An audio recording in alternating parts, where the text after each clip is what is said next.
بسم الله الرحمن الرحیم. پیرامون مباحث گذشته در خصوص اینکه چقدر شگفت‌انگیز و ماهرانه ابیات شاهنامه حکیم فردوسی با بسیاری از آیات قرآن تطابق داره.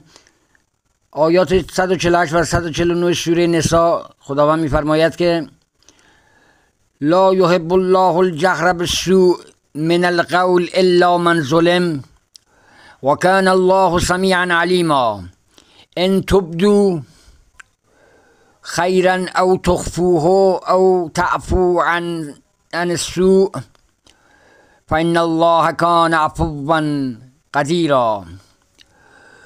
حکیم فرموده است که ببخشد گنه چون شود کامکار، نباشد سرش تیز و نابردبار.